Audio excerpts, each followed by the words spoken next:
Welcome to Tales from South Florida. I'm your host, Bill Monty.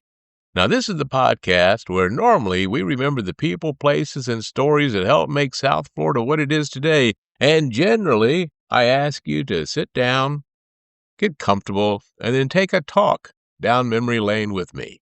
But this episode is going to be a little bit different. Looking at talking about sometimes the things that you can actually do when you're in South Florida. So if you're like me and you live here, you might be one of those people who you see people spend all of that money to come to South Florida, thousands of dollars sometimes, and they seem to be having the time of their life. They're going to the beach, they're going out to dinners, they're going out scuba diving or fishing. And yet those of us who live here, we seem to always be sitting around going, what do you want to do today? I don't know. There's nothing to do. There's actually a lot to do. And I just found out what it was this past weekend. But to tell you the truth, it really wasn't in South Florida, but it started in South Florida. It went to another part of South Florida, and then it went somewhere that's only 50 miles off the coast of South Florida. If you haven't guessed it yet, I'm talking about taking a cruise out of Port Everglades. Let's get started. These are the tales from South Florida for you, with your host, Bill Monty. Now, I'm going to be honest. I haven't been cruising in a very long time. I'm talking about the kind where you get on a boat, not the other kind. So my wife and I and my daughter, we went with friends and family from like 2001 or 2002, I think it was, through like 2010. We probably went on 5 or 6 cruises. Enjoyed them a lot. I was younger then. There were a lot more things that I could do physically that I can't do now. Back then, I used to drink, so I could party a little bit more. I also wasn't watching my weight, so I could eat a little bit more. When my wife and I were thinking about cruising again several months ago, I said, well, we should find one that, let's see if it's still right for us. So for me, going on a cruise, here's the benefits of it, as opposed to, going to Disney World or just taking a road trip around Florida or flying and going somewhere else. Like last year, we went to Montreal. That was a lot of fun.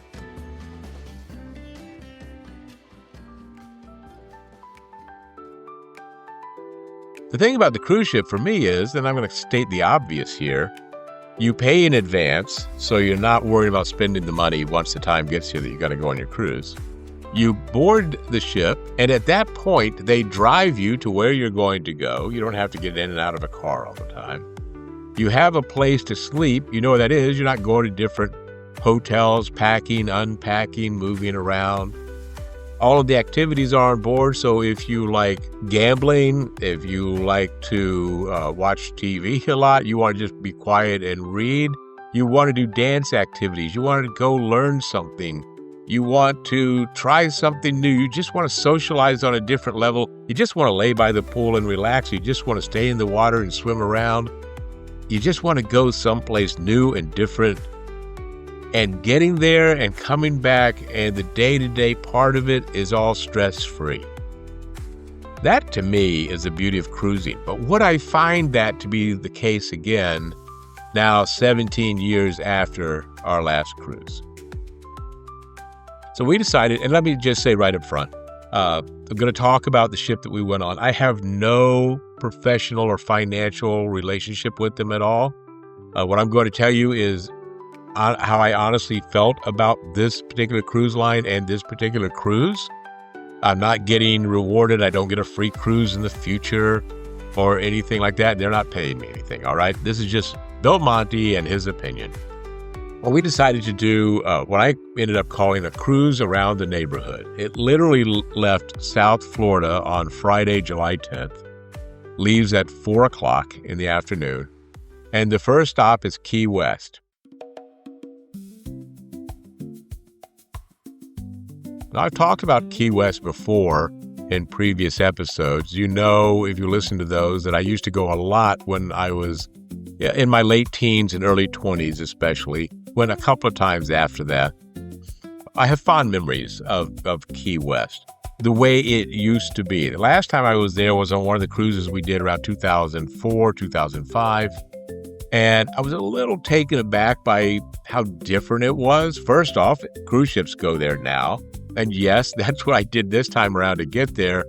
But that alone takes away from what makes Key West unique, is that it's not supposed to be like all of those other ports of call that you go to on a cruise. But listen, they've got to make their money. They got to do what they do. It was wonderful. But, I'm going to be honest. These days, I'm not driving to Key West. From my house, it would be about a 3-hour drive. Key West is incredibly expensive now if you want to stay there. There is no longer an off-season. So it used to be if you went the summer months, you could get a hotel for a pretty good price. But you can't get a hotel room now in a nice hotel you want to stay in or that your wife wants to stay in for probably less than $300 to $400 a night. Yeah, maybe a Groupon or something like that you can, or stay off the beaten path, off of Duval Street and that whole area there, perhaps you can, yes. But if you're going, that's really what you want to do. So the cruise, our neighborhood cruise, the first port was Key West. That was all day Saturday. And then we boarded and we left at 5 o'clock Saturday afternoon, and we went to Bimini. Now, Bimini is closer to Fort Lauderdale than Key West is, technically. But we went there. I think I talked about this in a previous episode. I'd been to Bimini. It must have been back around like 1979, I'm going to say. I sailed over with some people that I knew on a sailboat. And I loved it, but I'd never been back. So really the allure of this particular cruise was that I went to Bimini. It's a 3-night cruise. It's a great weekend getaway. If that's what you're looking for, I'm going to tell you right up front, I highly recommend doing this. Let's talk about the cruise in and of itself, okay? So the ship is the Celebrity Reflection. I had never sailed Celebrity before. I've heard some good things about it. My wife and I watched a lot of YouTube videos of people on the Celebrity Reflection, boarding the Celebrity Reflection, talking about the Celebrity Reflection. So we actually, once we got there, kind of felt like we knew the ship. Because I have some mobility issues, I had requested an accessible room, but I did not want a room with a roll-in shower because I don't need a wheelchair and I have a wheelchair. And I didn't want to take a room away from someone who needed that. I was very specific up front when I was asking for that when making the reservation. Spoiler alert, didn't work out. The one we got was a roll-in type of shower. Not that big a deal. And actually made for having a much larger bathroom on a ship. If you've been on cruise ships before, the bathrooms and the cabins sometimes are not large. I'll say this right up front about the cruise. The cabin was a very good size for 2 people. It was a lot of room. It had a balcony, veranda they call it. We took the concierge veranda. So when we wanted to sit out, the balcony was plenty big. Comes with a nice lounge chair with a footrest kind of thing. I enjoyed that a lot. I wanted to do that more than anything else on the cruise, just sit out there and stare at the ocean. So that's what we did. So that was the room, but the room was really nice. Concierge, if you're looking to do that, it costs a little bit more.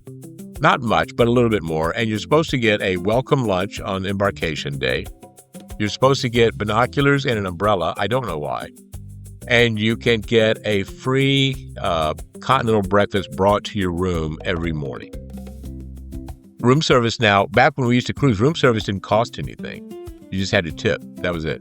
But now room service, at least Celebrity, and I think on all ships, now you have to pay for the food, and then there's a 20% gratuity put on top of that, and then a $9.95 because you ordered fee. So that gets kind of expensive, I think. Also, back when we used to cruise, except for one Royal Caribbean cruise, there was no private dining where you paid to have a different kind of experience. And that is the case now. I'll talk about that more in a minute. So the concierge experience, was it worth the extra money? Would I do it again? No. If it was the same amount of money, I would say concierge, sure, why not? But for even $10 more per person, didn't really add anything to our cruise. Our concierge person was very nice, but mostly invisible. The only times we ever talked to him, except for one time in the hall, and we just happened to walk out of our room at the right time, was by phone. That was to say, listen, I'd requested that the bed be separated because you can have the bed set in two separate beds. And I'd requested that. It wasn't done when we got there. So they took care of it. That was no problem. The binoculars and umbrella didn't exist. The continental breakfast didn't exist. When we asked about it, when I finally saw him, he said, "Oh, yeah, you fill out this paper in the room." I said, "There's no paper in the room." He went, "Look," he said, "you're right, there's no paper in the room." So he gave it to us. We did it for the next day. Was it worth the fuss? No, but we had it coming to us. The welcome lunch on embarkation day was nice because you can board early and they let you drop off your luggage that you carry on with you in the room while the room is still being prepared for you. So that was really nice. In the past when we went, we always had to either check in the luggage or lug it around with us until finally we could get into the room at some point. The lunch was okay. It wasn't that the food was bad. It's just that the choices were not stuff that my wife and I actually like, enjoy, or eat. I don't know. It was okay. Talking about the embarkation process, I have, as I said before, mobility issues. It's hard for me to walk long distances or stand a long time. And boarding is going up 3 ramps. Fairly, I won't say steep. I don't know what the word I'm looking for. The incline, though, is not an easy walk if you have problems. If you were to push someone in a wheelchair, you would find it a bit of a push also. But when we got there, I said, well, I was told that there was someone who could help us, or there was a way if you needed help. And they said, well, we can give you a wheelchair that your wife can push. Well, that wasn't going to happen. We had our carry-on luggage with us. There wasn't a free arm to push. And, she's in great shape, but there's no way she's pushing me up 3 different inclines. And once you got to the point where you walk onto the ship, you can't stay in the wheelchair any longer. So just beware. If you have mobility issues, you're going with someone who's older, who might have problems with that, plan ahead. Definitely check all your luggage up front. Maybe pack a light bag that you can have in case your luggage doesn't come before dinner time and you're walking on board in T-shirt and shorts like I was, because dinner you have to wear a collared shirt if you're a man and long pants they ask for. They don't strictly enforce it because I saw people walking around in shorts, but that's what they ask for. And, they're not asking for you to wear a suit and a tie like they used to. So that was an improvement. The ship itself was nice, big. It was clean. Lots of different great spaces. The Celebrity Reflection has, if you watch YouTube videos, you know this. I'm going to tell you about this. It has a lawn area, real grass. People play bocce ball on it. They've got a huge TV there that they were showing the FIFA Cup, the World Cup games on that people were really excited about. There's a putting green that's real grass. So there's a whole bunch of different things like that on the upper deck. Unfortunately, none of it is shaded. And as hot as it is right now in South Florida, feel like temperatures stay around 109 degrees. That's how hot it was, only more so on top of that ship. So the wife and I didn't really spend a whole lot of time hanging out on the grass or the lawn club. But what we did was we spent some time what they call solarium, which is reserved for 16 years of age and older. It's got a pool. It's more of a private area. It's enclosed. It's air conditioned. Really super nice. Recommend you try that. The food. Let's talk about the food. That's what everyone wants to talk about on a cruise, right? The food was in the main dining room was good. I won't say great. Some of it was great. Most of it was good. The service was fantastic. Absolutely loved our service. They could not have made it better. It was my wife's birthday on Friday. We were celebrating our anniversary too, and they went out of their way to make sure little special things happened for us. Very attentive. They got to know our orders. You didn't have to order the iced tea or whatever it was you wanted. They understood it was there the moment you sat down that they were bringing it to you. So that was really great. The buffet, not so much. I have better memories of buffets on cruise ships. The food, the variety was, there was so many different kinds of food. The problem was, to me, none of it was any good. The desserts were okay. They had an ice cream bar, really good. I did enjoy that. I picked up a piece of, I think it was roast beef. I could not chew it. It was not possible to chew this. It was impossible to cut with a knife, so I just tore a piece off in the hopes that it would be better, and that didn't work at all. Some of the food, like the roast beef, was terrible, and some of it was passable. There was this nice kind of grilled chicken that was pretty good, fish and chips. I didn't have the fries, but I had the fish. That was pretty good, but nothing better than what you'd get at a Culver's or an Arthur Treacher's or something like that. We did enjoy the variety of drinks that they had at the buffet. They had this kind of guava passion fruit juice, really good. But I didn't have anything there that really knocked me out. They also have a grill on board where you can get hot dogs, hamburgers, cheeseburgers. We didn't actually eat from there, but it smelled delicious.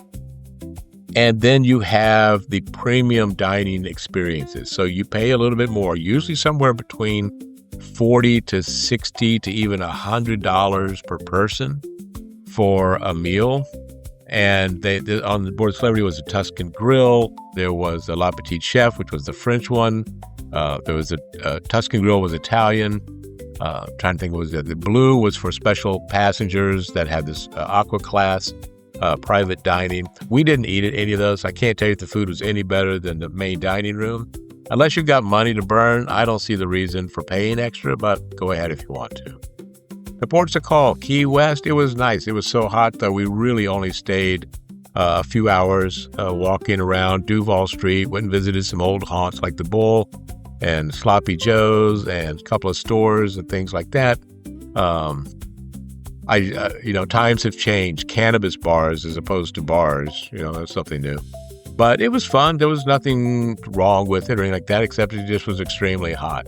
So we went back to the ship early. That's the day that we went to the solarium, and we just kind of explored the ship. We went to, the shops were closed, but we went to some health things that were there. They have a really nice gym on board. The next day was, Friday night we saw a comic.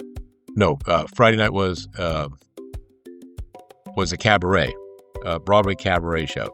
It was okay. Nothing great, nothing horrible. If you like watching four young singers sing Broadway tunes, you'll have a good time.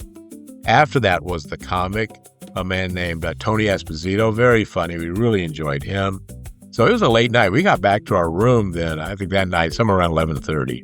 Hey, when you're old, that's late. The next day, the Key West day, so that night was a comedian, magician named Johnny Balance. Very funny. If you go to Celebrity Reflection, you should see him. Go see his show. We enjoyed that a lot. And the Sunday was Bimini. So we bought the excursion for Resort World. You've seen that on the commercials now. They have Resort World Casino, Beach Club, all that kind of stuff. So we went for that. The beach club was nice. The beach was really nice. I couldn't really use it. Again, I haven't been on sand that soft in so long, but it made it hard for me to walk. We enjoyed the beach club. You get a free drink when you go. There's a free tram to take you there from the ship. We stopped off at the casino on the way back. Very small casino, nothing spectacular about it. If you see those commercials on TV and you're thinking of flying over there to spend time there, I wouldn't. I really wouldn't. I didn't. If you go for the casino, go to Hard Rock. Much better experience. The tram getting back to the ship took forever, and it was, again, extremely hot. No place, no shade, nowhere to stand, nothing covered in the area where you stand to wait for it, so people were melting. By the time we got back to Celebrity, and one of the things they give you when you come back, because it's so hot, they give you these wonderful ice-cold towels, and they have water waiting for you. Thank you, Celebrity. We appreciate it. And that night was, we went to see the Feel the Funk, again, another show with dancers and singers, and all the music is live. It's not canned or pre-recorded. The show was, we were tired. We left halfway through. It was okay. There was nothing wrong with it. I didn't hate it, just didn't love it enough to stay when I could go back to my room and go to sleep. And go sit on the balcony and once again, stare at the ocean, which was entirely black because it's nighttime and you can't see it. Still enjoyed just sitting there with my eyes closed, listening to the sound of the sea. And then coming back on, you have to be out of your cabin by about 8:15 on Monday morning when you get back to Fort Lauderdale. And getting off the ship really was not a hassle. There's really, unless you're declaring something, like you bought stuff and you have to declare it, go through customs, pretty easy peasy. They really made it nice and easy. So that is, if you want to get away, that's my opinion of the Celebrity Reflection 3-night cruise. Goes to Key West, goes to Bimini. The crew was fantastic. I gave you my review of the food. There was never anyone who wasn't smiling. Let me tell you something. The one thing we need to do in our lives right now is bring the atmosphere of a cruise to just our everyday lives. There wasn't a moment that we sat down or were walking or in an elevator that people weren't talking to each other, wishing each other a good day and a good evening, asking how things were going. There was no anger. There was never any conflict on board, which was really, really just super nice because the people that we were sitting next to, I'll tell you a quick story about that. People we're sitting next to, had we been sitting next to them in a local restaurant in the Davie, Cooper City area, we would not have introduced ourselves. We would not have started talking. We would not. But we sat next to them for all 3 dinner options. We saw them throughout the cruise. We got to know them. Some coincidences, they live in Davie, not far from where we are. So hi, Jennifer. Hi, Brian. And they live in the old, where we used to live. And when we lived in Davie, they live in the exact same place, just down the street from our old house. The woman, Jennifer, works with someone that we have known for 30 years or more. So that was quite the coincidence. And you've heard me talk on the show before about the Neil Rogers show and how I love the Neil Rogers show. Well, Brian, when Neil Rogers was at WIOD, he was the board op for Neil Rogers. So we got a chance to talk about that, about Neil and all the things, radio back in the day.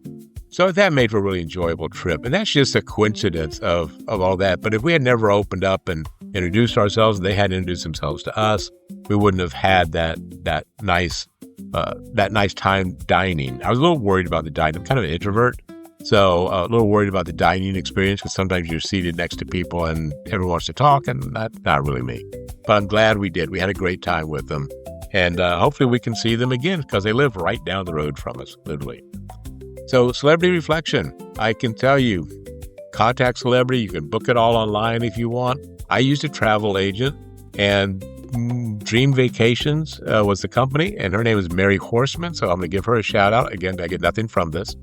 But if you go to Dream Vacations, Mary Horseman, you'll be able to reach out to her. She took great care of us, and everything she said was going to happen happened. So I appreciate it, Mary.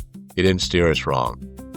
If you have been on a cruise, if you would like to go on a cruise, I would love to hear about your stories, your experiences. We want to go back on another one, but where should we go to? You can write to me at talesfromsouthflorida@gmail.com. You can leave me a voicemail by using the SpeakPipe link in the show notes, or you can go to the website, talesfromsouthflorida.com, and you can leave the message there. You can message me from there. You can listen to our audio podcast from the past, or you can get to our YouTube channel. I'm going to be putting video up of our trip on the YouTube channel, so you want to do that.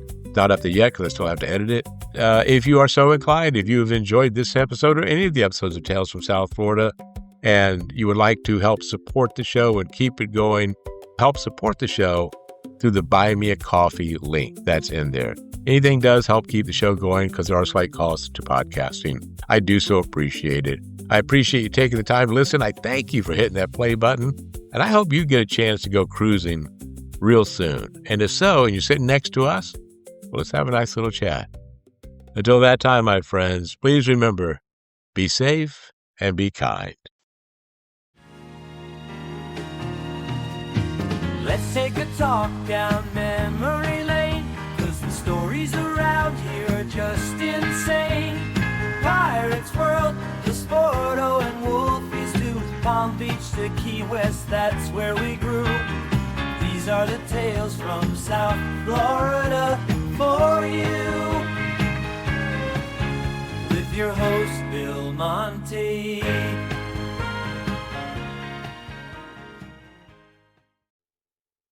Hi, this is Bill Monty, and if you enjoy the podcast, sharing episodes, spreading the word, well, truly that means a lot, and it helps the show grow like you wouldn't believe. But if you'd like to support the podcast a little further, I ask you to please click the Buy Me a Coffee link that you can find in the show notes. Your support helps offset production and hosting costs so I can keep bringing you more stories, memories, and conversations in each episode. And besides, podcasting is a thirsty business, so I appreciate you filling my cup with some Joe. Hey, thanks for listening. Thank you for being part of the journey. And if you can, thank you for buying me a cup of coffee.